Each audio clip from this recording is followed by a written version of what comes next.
जी, चाहिए हमके जियो के मोबाइल वाला मुजी, चाहिए हमके जियो के मोबाइल वाला मुजी। तो भइल बा हाला मुँह हाला में, भइल बा हाला मुँह हाला में, काहे रोवा तारे रे पूजावा बैठी के दुताला में, काहे रोवा तारे रे पूजावा। नमस्कार दोस्तों, स्वागत करता हूं आपको अपने YouTube channel Ritesh tech blog में।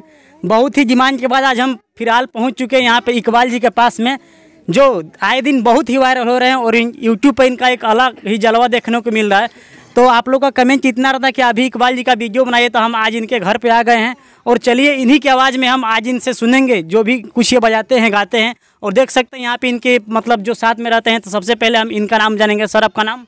हमारा नाम है इकबाल, पोस्ट राजा बाजार खड्डा, तहसील खड्डा, जिला कुशीनगर। जी चलिए, अब जो ढोलक पर रहते हैं उनका हम आपको परिचय कराते हैं। भैया जी, आपका नाम क्या पड़ेगा? नाम है गोविंद गगन जी। अच्छा चलिए, जो यहाँ पे हारमोनिया देख रहे हैं बहुत ही मधुर आवाज़ देते हैं भाई, आपका नाम क्या पड़ेगा भैया? सगीर सरगम। अच्छा चलिए इकबाल जी, एक गाना हम काफ़ी मतलब जो भी आ रहा है आपकी वीडियो बनाने में देख रहा हूँ काफ़ी वायरल हो रहा है।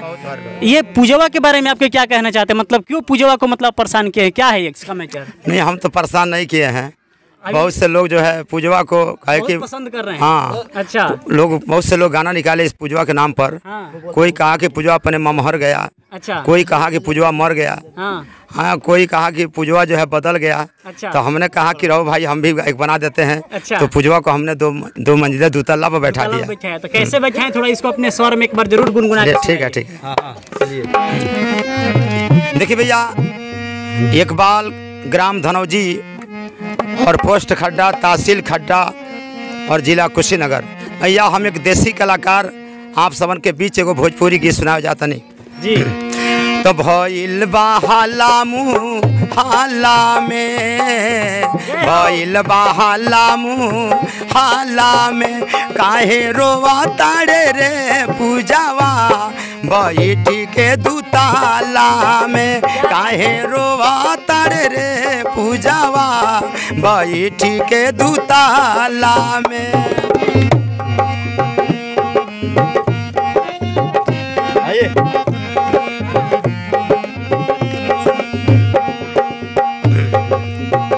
ना समझिए कि बानी बेसहारा, सबके सहारा देले ऊपर वाला, सबके सहारा देले ऊपर वाला। क्या बात है? ना समझिए कि बानी बेसहारा, सबके सहारा देले ऊपर वाला, सबके सहारा देले ऊपर वाला। भइल बा हाला मुँह हाला में, भइल बा हाला मुँह हाला में, काहे रोवा तारे रे पूजावा बैठी के दुताला में, काहे रोवा तारे रे पूजावा बैठी के दुताला में। भइल बा हाला मुँह हाला में, भइल बा हाला मुँह हाला में, काहे रोवा तारे रे पूजावा बैठी के दुताला में, काहे रोवा तारे रे पूजावा बैठी के दुताला। वाह वाह, क्या बात है, कहे रो तेरे पूजवा बैठ के दुताला में। देखिए कि यहाँ पे इनका गाना जैसे ही शुरू होता है यहाँ पे गांव वाले टूट कर देखने आ जाते हैं। और देखिए ये कितने यहाँ पे बच्चे हैं, कितने लड़के हैं। थोड़ा कैमरामैन से बोलूँगा दिखाने के लिए, तो भी एक बार दिखा दीजिए कितने यहाँ पे लोग जुट गए हैं इनका गाना सुनने के लिए। चलिए, तो आप देख सकते हैं यहाँ पे काफ़ी भीड़ भी आ गई है इकबाल जी का गाना सुनते सुनते, और काफ़ी लोग इनको प्यार देते हैं। और आए दिन देश विदेश से लेकर हर एक जगह से इनको फ़ोन भी आ रहा है। आपको तो आजकल काफ़ी फ़ोन भी आ रहा है। फ़ोन भी आ रहा है सर, ये देखिए पूरे अभी फ़ोन का बात करते तक फ़ोन बज भी गया। फ़ोन भी आ गया। चलिए, फ़ोन को हम थोड़ा साइड करेंगे उसको। ठीक है, ठीक। आए दिन आप इतने लोकप्रिय होते जा रहे हाँ, हैं, लोगों का इतना प्यार आशीर्वाद मिला, आपको क्या कहना चाहेंगे? मतलब इतना प्यार कभी सोचे थे कि इकबाल जी को नहीं, मिलेगा? कभी नहीं। हाँ, कभी नहीं। अच्छा। अब इतना हमको प्यार मिलता है, हाँ। लोगों का दुआ आशीर्वाद मिलता है। हाँ। देखिए, ये जो है हमको बिहार से भी फ़ोन आता है, हाँ। अपने इंडिया से भी फ़ोन आता है, और देश विदेश से भी फ़ोन आता है। हाँ, हर जगह से फ़ोन आता है। लोग यही कहते हैं कि क्या इकबाल भाई आपने बहुत अच्छा गाना सुनाए, आपके गाना सुनकर हम लोग का दिल बागे बाग हो गया। हाँ, एक गाना आप काफ़ी मतलब लोगों को सुनाते हैं और वो भी बहुत लोग पसंद करते हैं। कोई जियो का मोबाइल दिलवा दी, कुछ ऐसे करके आपको याद हो तो वो थोड़ा सुना दीजिए।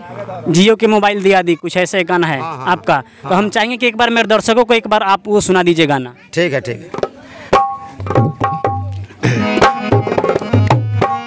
देखिए भैया, ये जानी कहो तारी कि बदल गई दुनिया की स्टाइल रे दैया, आप बेलना पकड़ला हाथे में आजकल देखी तो जियो के मोबाइल रे दैया, एगो हमरो के मोबाइल कीन दी। कैसे कहले भैया? देखिए, इकबाल धनौजी और तहसील खड्डा, थाना खड्डा, जिला कुशीनगर। भैया, एक हम देसी कलाकार भोजपुरी गीत सुना जा रहा बानी। अरे ना चाही गहना, ना चाही लहंगा, ना चाही पौआ के पायल वाला मुझी, चाही हमके जियो के मोबाइल वाला मुझी, चाही हमके जियो के मोबाइल वाला मुझी।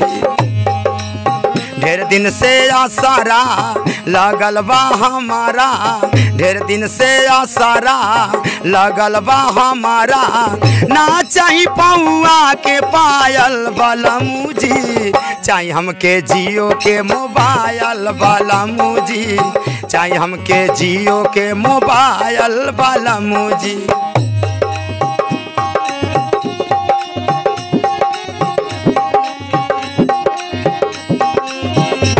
दोस्तों, अच्छा लगे तो वीडियो को जरूर लाइक भी कीजिएगा।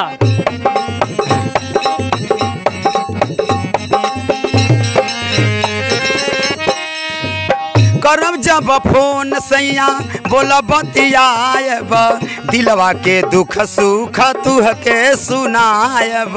वाह वाह, क्या बात है। करब जब फोन सैया बोला बतियाब, दिलवा के दुख सुख तुह के सुनायब। ना करब कतहूँ हम डायल वाला मुझी, चाहे हमके जियो के मोबाइल वाला मुझी, चाहे हमके जियो के मोबाइल वाला मुझी। ना चाही गहना, ना चाही लहंगा, ना चाही गहना, ना चाही लहंगा, ना चाही पौआ के पायल वाला मुझी, चाहे हमके जियो के मोबाइल वाला मुझी, चाहे हमके जियो के मोबाइल वाला मुझी। कहले अरे सुना सुना, ए हम जा तनी बहरा से निमन मोबाइल कीन के भेज दे। अच्छा। कहली कि नहीं, हमके मोबाइल चाहिए तो चाहिए। अच्छा। हाँ, मोबाइल के असरा धारा के सैया जईबा, जानता नहीं किन के ना मोबाइल भेजईबा,